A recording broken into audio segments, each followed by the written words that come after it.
ఫిరాయింపు ఎమ్మెల్యేగా మారిన ఆయనను అసలే పెద్ద ఫికర్ వెంటాడుతోంది. పదవి విషయంలో ఎప్పుడు ఏం జరుగుతుందో అర్థం కాని పరిస్థితి. ఇలాంటి సిచ్యువేషన్లో ఆ సీనియర్ నేతను ఎర్రన్నలు టార్గెట్ చేయడం చర్చనీయాంశమవుతోంది. పరస్పరం పంచ్ డైలాగులు పేల్చుకోవడం అక్కడి పొలిటికల్ సిచ్యువేషన్ కూడా మార్చేస్తున్నట్టుగా కనిపిస్తోంది. ఇంతకీ ఇదంతా ఎవరి గురించి అనుకుంటున్నారా? అయితే ఈ స్టోరీ చూడాల్సిందే. స్టేషన్ గన్పూర్లో పొలిటికల్ సెగలు.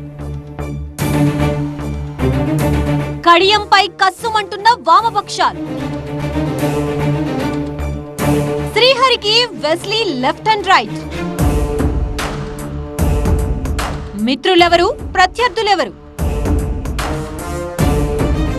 తెలంగాణలో స్థానిక ఎన్నికల సమరం కొనసాగుతున్న వేళ ఉమ్మడి వరంగల్ జిల్లా స్టేషన్ గన్పూర్ లో ఆసక్తికర రాజకీయ పరిస్థితులు నెలకొన్నాయి. 2023 అసెంబ్లీ ఎన్నికల్లో బీఆర్ఎస్ నుంచి గెలిచి కాంగ్రెస్ కండువా కప్పుకున్న కడియం శ్రీహరితో గులాబీ శ్రేణులు అమీతుమీ తలపడుతూ ఉండగా ఇప్పుడు ఆ ప్లేస్ లోకి వామపక్షాలొచ్చి చేరాయి. ఇన్నాళ్లు బ్యాటిల్ గ్రౌండ్ లో బీఆర్ఎస్ తరపున మాజీ డిప్యూటీ సీఎం తాటికొండ రాజయ్య, కాంగ్రెస్ తరపున కడియం శ్రీహరి అన్నట్టుగా సాగిన పోరు సడన్ గా మరో టర్న్ తీసుకుంది. కడియంపై కమ్యూనిస్టులు కయ్యానికి కాలు దువ్వడం పొలిటికల్ గా కొత్త చర్చకు దారితీసింది. ఇప్పుడు ఇదే జిల్లా రాజకీయ వర్గాల్లో ఆసక్తి రేపుతోంది. ఇటీవలే పంచాయతీ ఎన్నికల ప్రచారంలో భాగంగా కడియం పేల్చిన పంచ్ డైలాగ్లే ఈ రచ్చకు కారణంగా తెలుస్తోంది. పంచాయతీ ఎన్నికలంటేనే పార్టీలతో సంబంధం లేనివి కాబట్టి పొత్తులు, ఎత్తులు, ఊహించని సమీకరణాలు గ్రౌండ్ లెవెల్లో కనిపిస్తూ ఉంటాయి. స్థానిక ప్రజల్ని ఆశ్చర్యానికి గురిచేస్తూ ఉంటాయి. ఆ కారణంగా ప్రధాన పార్టీల మధ్య బయటకు కనిపించని కోల్డ్ వార్ కొనసాగడం కామన్. అందులో భాగంగానే ఇటీవలే ఎమ్మెల్యే కడియం శ్రీహరి చేసిన వ్యాఖ్యలు కమ్యూనిస్టుల్ని కన్నెర చేసేందుకు దారితీశాయి.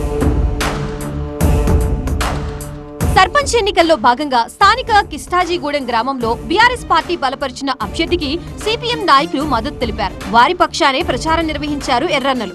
అయితే గెలుపోటముల విషయం పక్కన పెడితే ఇక్కడి పొత్తుల్ని తప్పుపడుతూ కీలక వ్యాఖ్యలు చేశారు కడియం శ్రీహరి. కమ్యూనిస్టు నాయకులు సిద్ధాంతాలు, విలువలు పక్కన పెట్టి అవకాశవాద రాజకీయాలు చేస్తున్నారంటూ సిపిఎం స్థానిక నాయకత్వంపై తీవ్ర స్థాయిలో విమర్శలు గుప్పించారు. మద్యానికి అమ్ముడు పోయారంటూ కాస్త ఘాటు వ్యాఖ్యలే చేశారట శ్రీహరి.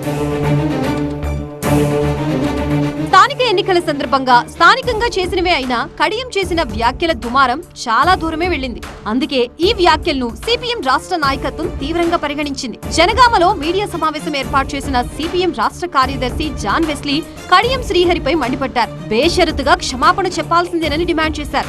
ఎవరు అవకాశవాదో, ఎవరు పూటకో పార్టీ మారుతున్నారో ప్రజలకి తెలుసంటూ చురకలంటించారు. ఎవరు అధికారానికి అమ్ముడుపోతున్నారో కూడా ప్రజలు గమనిస్తున్నారని శ్రీహరికి గట్టిగానే కౌంటర్ ఇచ్చారు. పనిలో పనిగా కాంగ్రెస్ ఎలాంటిదో, కమ్యూనిస్టు పార్టీ ఎలాంటిదో తేడాలు వివరిస్తూ మరో స్థాయిలో విమర్శలు గుప్పించారు వెస్లీ. తమ పార్టీ నాయకుల్ని, కార్యకర్తల్ని తాగుబోతులతో పోల్చిన కడియం శ్రీహరి బేషరతుగా క్షమాపణ చెప్పాలని డిమాండ్ చేశారు.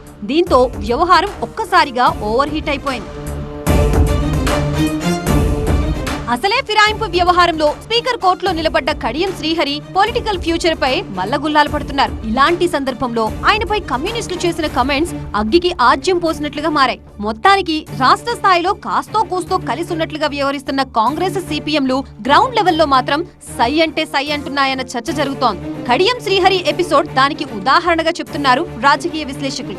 కమ్యూనిస్టులో భాగమైన సిపిఐ ఇప్పటికే కాంగ్రెస్ ప్రభుత్వంలో భాగంగా ఉంది. సిపిఎం మాత్రం ఇచ్చి ఇవ్వనట్లుగా బయట నుంచే ప్రభుత్వానికి అంశాల వారీగా మద్దతు తెలుపుతోంది. అయితే స్థానికంలో పరస్పరం ఒకరిపై ఒకరు పోటీ పెట్టుకోవద్దని నిర్ణయించుకున్న కమ్యూనిస్టులు తాము ఎవరికి మద్దతు ఇవ్వాలనే విషయంలోనూ అలాగే వ్యవహరిస్తున్నాయి. అందుకే కడియం శ్రీహరితో కయ్యానికి సై అన్నట్టున్నారు ఎర్రన్నలు. అసలే గులాబీ శ్రేణుల మూకుమ్మడి దాడితో ఉక్కిరిబిక్కిరి అవుతున్న శ్రీహరి సిపిఎం రూపంలో మరో ప్రత్యర్థి సిద్ధమయ్యారనే అభిప్రాయం వ్యక్తమవుతోంది. మరి మున్ముందు ఈ పరిస్థితి ఎటు దారి తీస్తుందో చూడాలి.